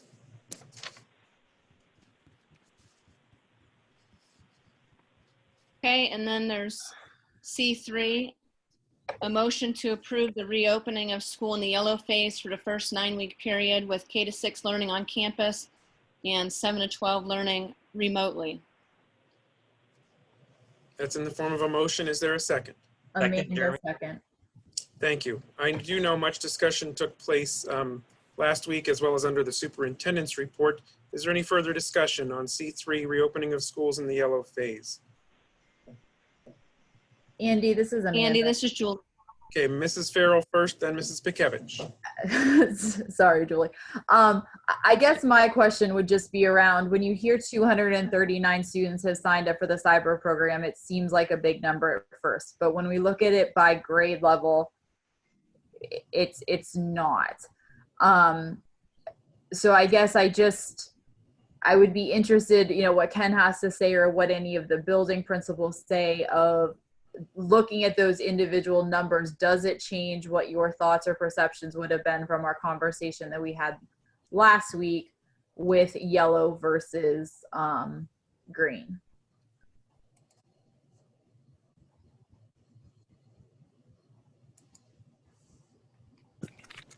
This is Mrs. Barboni. I guess I'll step in since you asked from a principal point of view. Thank you. From my perspective, from an elementary principal, no, it does not. I still feel that opening in yellow is the best thing for the safety of the students and staff at this moment in time. Given everything that we've been hearing about the spread of the virus, I just want to make sure that we have time to prepare for a phase that I think would be inevitable. I think we would find ourselves in yellow at some point anyhow, just in my opinion. And I think having that time to prepare will allow us to provide for our students the best education possible that we can, and to also look out for their safety. And then again, as I stated last week, to give community members the time and the leeway that they need to make the necessary arrangements for their childcare if that's what they need to do.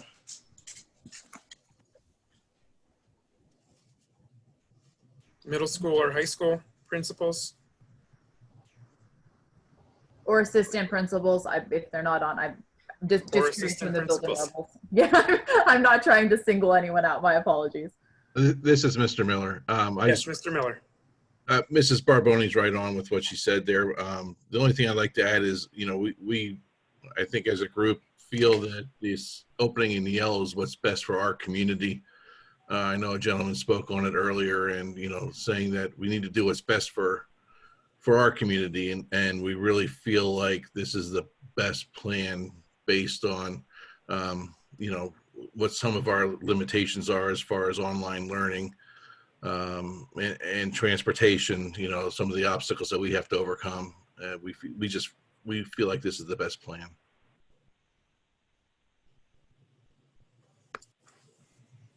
Anyone from the middle school?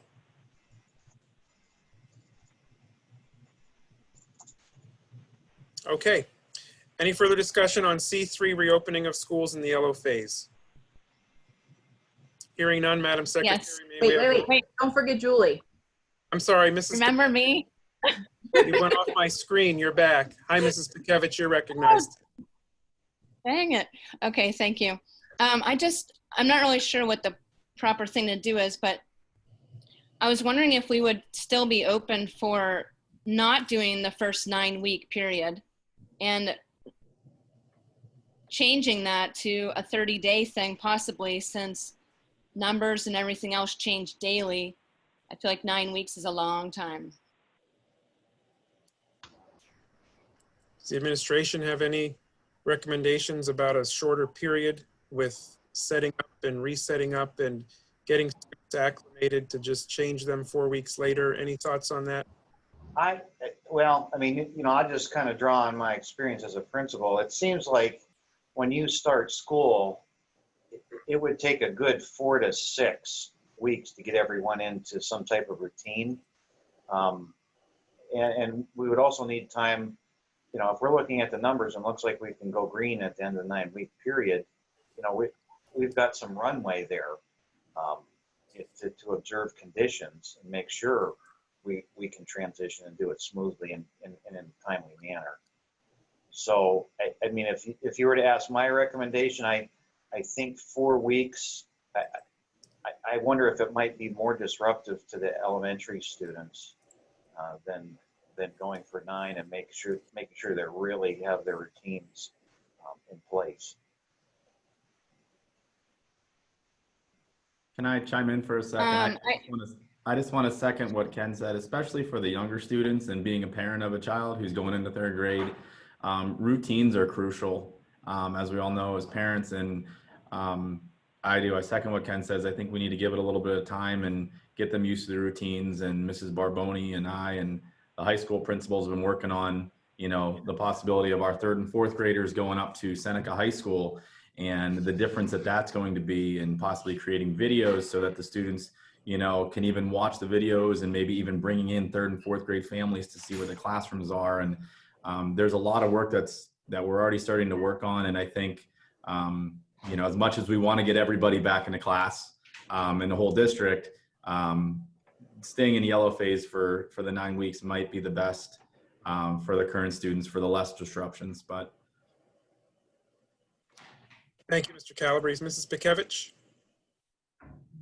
Well, I understand all of that. I totally do. I'm just concerned that, let's just say in 1 month, we are able to go into green. Okay, so we're already taking care of our K-6 kids and they're coming to school, and that's awesome. But we're not thinking about our 7th to 12th graders.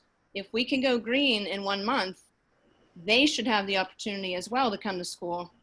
I'm not saying that like after 4 weeks, we just say everything's changing, but I think it should be opened up for discussion again to maybe decide a week or 2 later, which would be 6 weeks, that we're going to green. Now, I understand like 3rd and 4th graders will be somewhere else, but they've already been in the elementary school, so that's not a big change for them to just start going to their normal school. In fact, they might look forward to that. So I just don't think 9 weeks I think it's too long to say Okay, thank definite. you. Any other discussion? Thank you. Sure, Mr. President. Mr. President, I have a question. Yes, Mr. Blazer. And I guess I hear what you're saying, Ms. Pikevich. I guess I also wonder if things go the opposite direction, and so we have an outbreak or two, we have to shut down a school. In the same vein, I don't think we're going to wait 9 weeks to potentially go in red. We may get pushed there by the numbers if that would unfortunately happen. So I guess I wasn't looking at it that we're locked in for 9 weeks. I was looking at it that we're making plans based on a 9-week section, but the data could push us in either direction. I think we wouldn't rush to green, but the same way we might rush to red if we need to stop the spread of disease. And just to be clear, this is yellow phase opening for a period of 9 weeks. That's the motion before us tonight. Any further discussion? Andy, this is Tara. I just want a clarification. So what Yes, you Mrs. just said, Pound. so this is a motion to go yellow for the next 9 weeks with no checkpoints in between That for is the how we're motion. doing. That is Okay. the motion, yes. Okay. Any further discussion? Hearing none, voting to approve C3, reopening of schools in yellow phase. May we have a roll call, please, Madam Secretary? Mrs. Pikevich? No. Mrs. Pound? No. Mr. Pushcheck? Yes. Mr. Blazer? Yes. Mrs. Farrell? Yes. Mr. Mattson? No. Mrs. Lee? Yes. Mr. Paris? No. Dr. Pushcheck? Yes, motion carries. Anything else for curriculum, Mrs. Pikevich? No, that's all for tonight. Thank you.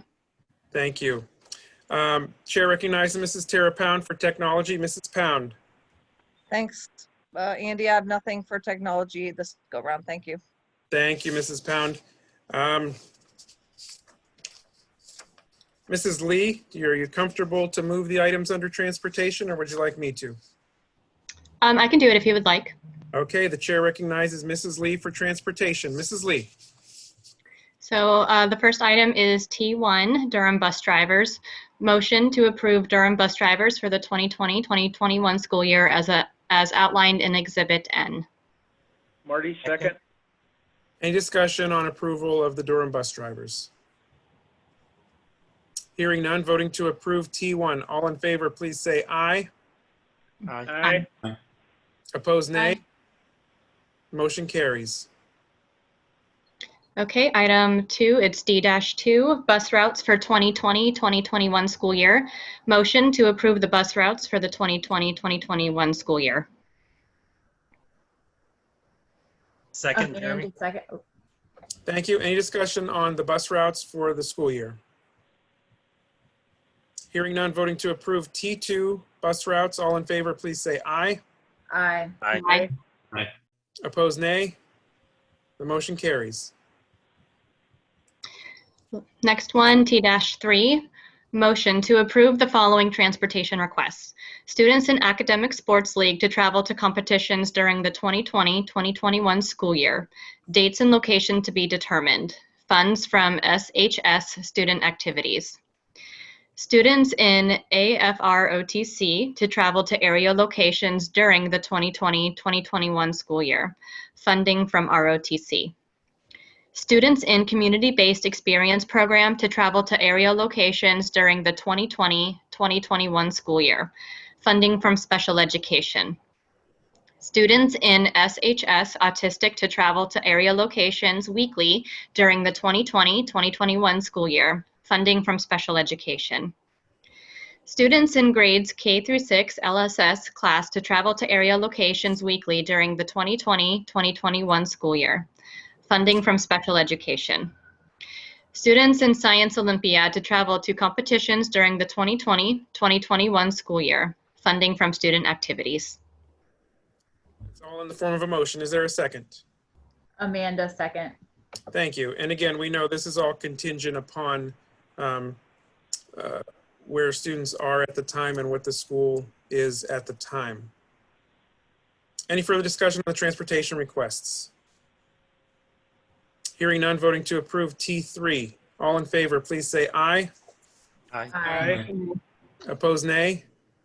The motion carries. Well done, Mrs. Lee, for your first time on transportation. Thank you. Thank you.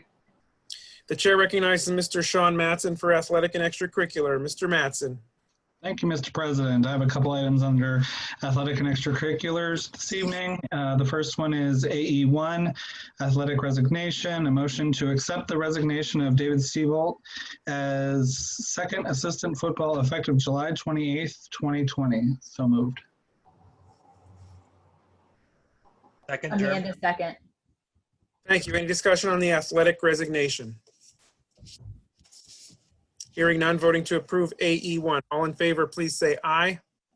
Aye. Aye. Aye. Opposed, nay. The motion carries. AE2 is extracurricular appointments. A motion to approve the following extracurricular appointments for the 2020-2021 school year. Jim Casper as the marching band director, step 2. Donald Pierce is the Seneca High School history club advisor. Cheryl Kreider as the Seneca High School AP club advisor. And Kim Webb as team leader, grade 3, step 2. So moved. Nicole, second. Thank you. Any discussion on extracurricular appointments? Hearing none, voting to approve AE2, athletic extracurricular, I'm sorry, just extracurricular appointments. All in favor, please say aye. Aye. Aye. Aye. Opposed, nay. The motion carries. AE3, athletic appointment, a motion to approve the appointment of Seth Hembry as the second assistant football coach for the 2020-2021 school year at step 1. So moved. Amanda, Second, second. Julie. Thank you. Any discussion on the second assistant football coach appointment? Hearing none, voting to approve AE3. All in favor, please say aye. Aye. Aye. Opposed, nay. The motion carries. AE4, activity accounts for organizations, a motion to approve any activity accounts for the 2020-2021 school year for the organizations as outlined in Exhibit O. Amanda, Is there a second. second? Thank you, Mrs. Farrell. Any discussion on the activity accounts for organizations? Hearing none, voting to approve AE4. All in favor, please say aye. Aye. Aye. Aye. Opposed, nay. The motion carries. AE5, game help list, a motion to approve the following game help list for the 2020-2021 school year as outlined below. So moved. Amanda, second. Any discussion on the game help list? Hearing none, voting to approve AE5 game help list. All in favor, please say aye. Aye. Aye. Opposed, nay. The motion carries. And then I have 2 on the addendum list this evening. And the next one is AE6, the open position, a motion to open the athletic position of softball head coach and softball first assistant. So moved. Amanda, second. Thank you. Any discussion on opening the softball head coach and first assistant positions? Hearing none, voting to approve AE6 as presented on your addendum. All in favor, please say aye. Aye. Aye. Opposed, nay. Motion carries. And last but not least, AE7, the WASD plan for re-socialization of sports. Motion to approve the updated safety plan for sports and fall activities as outlined in the attachment 1. So moved. Second, Jeremy. Thank you. Just to remind the board, we're going to do this each time there's an update for the plan based upon the guidance given to us. Any further discussion on AE7 as presented on the addendum? Yes, Andy, I have a question. Yes, Mrs. It's Piquet. Julie. I thought I read something about if someone travels to a red state, it's just a recommendation that they quarantine for 14 days. I am a little concerned about that because a recommendation means that if a parent goes out of town with their kids and comes back and they decide their kids can come, they're putting our coaching staff and other students at risk because it's just a recommendation. So the coaches have no way of saying, you know, you can't be here, we're nervous you might infect somebody or not. Like the coaches have no say. And I don't think that's fair to put our coaches in that position of some families kind of being responsible about it and some not so much. So I don't know if we can do something about that with our district. That's all. It's my understanding that, you know, that those were the guidelines released to us that, you know, from the governor's office. That they recommend quarantine, but I don't think they mandate it or require it. I'm not sure, Attorney McClure, if you have any other additional guidance in that area. Yeah, this has been a very, very hot topic with school districts, of course, all across Pennsylvania. But if the governor doesn't mandate that someone quarantine, I don't think the school district has any statutory authority to mandate the family quarantine. You can recommend it, you can strongly urge it, you can rely on self-reporting, but you don't have any authority to tell somebody they have to stay home. Andy, this is Tara. I have a question about that. Yes, Mrs. Pound. So there was an article, like I said earlier, researching all of this. In Georgia, the school that had a bunch of cases and they ended up going in red.